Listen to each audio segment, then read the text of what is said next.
রাধে রাধে। অতি লোভের পরিণাম কত খারাপ হতে পারে আজ সেই আলোচনা করব। এক ছোট্ট গল্পের মাধ্যমে আমরা অনেক কিছু জীবনে শিক্ষা অর্জন করতে পারি। আমরা নিজেদের জীবন সময় কিভাবে কাটাবো, সৎ উদ্দেশ্যে কাটাবো কিংবা সৎ কাজে নিজেদের ব্যয় করব, এই গল্পের মাধ্যমে আমরা অনেক কিছু জানতে পারবো যে লোভ মানুষকে কত নিচে নামিয়ে দিতে পারে এবং ক্ষতি ছাড়া কখনো ভালো করতেই পারে না। তাই সব সময় বিদ্বজনেরা বলে গেছেন যে লোভ সংবরণ করতে, অল্পে সন্তুষ্ট থাকতে। তো সেই কাহিনীর শুরুতেই বলে রাখি সবাইকে, রাধে রাধে, মন দিয়ে শুনবেন। এক গ্রামে 4 ব্রাহ্মণ সন্তান ছিল। তাদের পরিবারের একটাই ছিল, তারা খুব দরিদ্র বংশের সন্তান। তাদের সংসার চলে না বললেই চলে, খুব কষ্ট করে তাদের সংসার চলে। সেভাবে কোনো আয় উপার্জন হতো না, প্রায় দিন অনাহারে কাটতে হতো তাদের। তো তারা সবাই মিলে একদিন ঠিক করলো যে তারা বিদেশে বেরিয়ে যাবে কোনো চাকরির সন্ধানে, মানে গায়ে গতরে খেটে যেভাবে হোক অর্থ উপার্জন তাদের করতেই হবে। তারা এভাবে মনস্থির করে বেরিয়ে পড়ল গ্রাম থেকে, আত্মীয় পরিজন, বাবা মা সবাইকে ছেড়ে। কিছু দূর যাওয়ার পর তারা শিপ্রা নদী দেখতে পেল। তখন তারা শিপ্রা নদীতে স্নান করে সূর্য প্রণাম করে বেরিয়ে পড়ল। কিছু দূর যাবার পর ব্রহ্মানন্দ সরস্বতী নামে এক ব্রাহ্মণের সঙ্গে তাদের দেখা হলো। তিনি যোগী পুরুষ। তিনি বললেন, তোমরা কোথায় যাচ্ছ? তারা বলল, আমাদের পরিবারে খুব অর্থের অভাব মহারাজ, আমরা কিছু অর্থ উপার্জনের আশায় বিদেশ যাচ্ছি, কিছু যদি টাকা আয় করতে পারি। তখন সেই সরস্বতী মহারাজ বললেন যে আমার কাছে মন্ত্রপুত 4টি প্রদীপ আছে, আমি তোমাদের এই 4টি মন্ত্রপুত প্রদীপ দিলাম। তোমরা এই প্রদীপ নিয়ে হাঁটতে থাকবে, যেখানে এই প্রদীপ পড়ে যাবে সেই জায়গা তোমরা খনন করবে। খনন করার পর যা পাবে তাই নিয়ে বাড়ি চলে যাবে। তো ব্রহ্মানন্দ সরস্বতীর কথা মতো সেই 4টি প্রদীপ 4 জন নিয়ে নিল। নিয়ে আনন্দিত চিত্তে তারা রাস্তা চলতে লাগলো। কিছু দূর যাওয়ার পর প্রথম বন্ধুর হাত থেকে প্রদীপ পড়ে গেল। প্রদীপ পড়ে যেতেই তখন বলল, ঠিক আছে, জায়গাটা খনন করে দেখি। তারা কিছু জিনিস সেখান থেকে লাঠি সোঁটা নিয়ে খুঁড়তে শুরু করলো। খুঁড়তেই সেখান থেকে তামা বেরোলো। তখন বন্ধু বলছে, এসো বন্ধু, এখানে আমরা অনেক তামা পেয়েছি, চলো আমরা 4 জনে এই তামা নিয়ে বাড়ি চলে যাই, এতে আমাদের সংসার অনেক ভালো চলবে।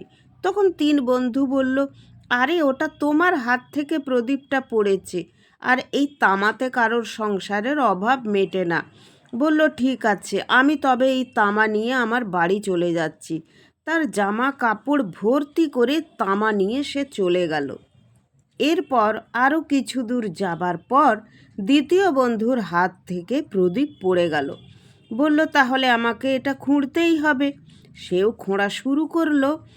অবাক হয়ে দেখলো সেখানে ভুরি ভুরি রূপোর টাকা, রূপোর জিনিসপত্র বেরোচ্ছে।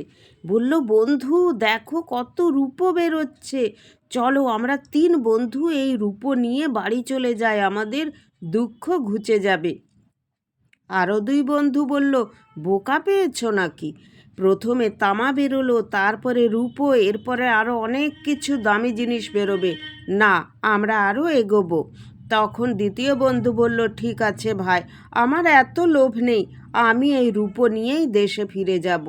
সে তার জামা কাপড় ভর্তি করে যত পেরেছে রূপো নিয়ে সে এগিয়ে গেল। রইল 2 বন্ধু, তারা এগোতে গেল। এগোতে এগোতে দেখলো তৃতীয় বন্ধুর হাত থেকে প্রদীপ মাটিতে পড়ে গেল। তখন তারা উৎসাহিত হয়ে সেই জায়গাটি খনন করলো। খনন করতে দেখলো চোখ ঝলসে গেছে তাদের সোনাতে। কাঁড়ি কাঁড়ি সোনার টাকা, সোনার অলংকার, সেসব সোনার জিনিস দেখে মাথা ঘুরে গেল। তখন বলল, চলো বন্ধু, আমরা তো 2 জন আছি, 2 জনে মিলে এই সোনা নিয়ে দেশে ফিরে যাই, প্রচুর আমাদের ভালো, আমরা দোকানদানি করে নেব, আমাদের কোনো অভাবই থাকবে না। তখন চতুর্থ বন্ধু বলল, তুমি খ্যাপা পেয়েছ আমাকে নাকি? প্রথমে তামা, তারপরে রূপো, তারপরে সোনা বেরোলো, এরপরে এত দামি দামি মণিরত্ন আমি পাবো যে একটা বেচে দিলে আমি লাখপতি হয়ে যাব। তখন বলল, ভাই তুমি ভুল করছো, বেশি লোভ করা ভালো নয়, যা পেয়েছি এই নিয়েই সন্তুষ্ট থাকো না। বলল, না ভাই তুমি থাকো, আমি এগোচ্ছি। বলল, তবে তুমি যাও, আমি এগোচ্ছি না। সে তখন সোনা খুঁড়তে ব্যস্ত হয়ে গেল। চতুর্থ বন্ধু এগিয়ে চলল প্রদীপ হাতে নিয়ে। কিছু দূর যাবার পর দেখল একটি লোক দাঁড়িয়ে আছে, তার সারা গা থেকে রক্ত ঝরছে, মাথার উপরে একটা চক্র ঘুরছে। সে দেখে ভয় পেয়ে বলল, কি হয়েছে তোমার? তোমার এই অবস্থা কি করে হলো? যেই বলেছে সঙ্গে সঙ্গে সেই লোকটির মাথা থেকে চক্রটি উড়ে এসে আর এই চতুর্থ বন্ধুর মাথায় পড়ে গেল, আর তার গায়ে রক্ত ঝরতে লাগলো। তখন বলল, হায় ভগবান, এই আমি কি করলাম? কেন আমার এরকম দুর্দশা হলো? তখন সেই বন্ধুটি বলল, বন্ধু তুমি আমাকে বাঁচালে, তুমি যদি না আসতে আমি এভাবেই কষ্ট পেয়ে পেয়ে মরে যেতাম। বলল, কেন এরকম কেন? তুমি কবে থেকে আছো? বলল, আমি সেই যখন ভগবান শ্রীরাম রাজা ছিলেন তখন থেকে আমি এখানে বন্দি হয়ে আছি। আমি এইভাবে রক্তপাত হয়ে কষ্ট পেয়ে যাচ্ছি। আমি চাইছিলাম যে কবে আমি মুক্ত পাব। আজকে আমি মুক্ত হয়েছি, এবার তুমি ফল ভোগ করো। বলল, তোমার এরকম দশা কি করে হলো? বলল, তোমার যেভাবে হয়েছে, তুমি প্রদীপ হাতে নিয়ে এসেছিলে, আমি আরও লোভে এগিয়ে গিয়েছিলাম। আমাকে এখানে একজন মাথায় ছিল, তাকে জিজ্ঞেস করেছিলাম, সেই ফল আমার হলো। আজ তুমি এই অবস্থায় থাকো, কোনো দিন যদি তোমার অন্য কোনো লোক আসে জিজ্ঞেস করে তবে তুমি মুক্তি পাবে। বলল, হায় ভগবান, এই আমি কি ভুল করলাম? আমি যদি ওই বন্ধুর সাথে সোনা নিয়ে চলে যেতাম তাহলে তো আমার এত কষ্ট হতো না। সেই সোনার বন্ধু সোনা নিয়ে যেতে যেতে এগিয়ে এসে দেখলো তার বন্ধুর এই অবস্থা। বলল, হায় হায়, তোমার এরকম কেন হলো? বলল, বন্ধু তুমি সোনা নিয়ে দেশে ফিরে যাও, আর আমার কাছে এসো না। আমার মতো তোমারও নয়তো কপালে দুর্ভোগ হবে। আসলে অতি লোভে বলে না ততই নষ্ট। যত লোভ মানুষের তত তার কষ্ট, তত তার যন্ত্রণা। যে তামা নিয়ে চলে গেল তার না হয় অল্প সুখ হবে, যে রূপো নিয়ে চলে গেল তার নয় আরেকটু সুখ হবে, যে সোনা নিয়ে গেল তার তো সুখেই সুখ। তার বন্ধু যদি তারই সঙ্গে সোনা নিয়ে চলে যেত তাহলে তাদের দুজনেরই সুখ হতো। কিন্তু না, আমরা অল্প সন্তুষ্ট থাকতেও চাই না, না, সব সময় ভাবি আরও হোক, আরও হোক, আরও চাই, আরও চাই। তাই ভগবান বলেছেন, কর্ম করে যাও, ফলের আশা করো না, আর অতিরিক্ত লোভ করো না।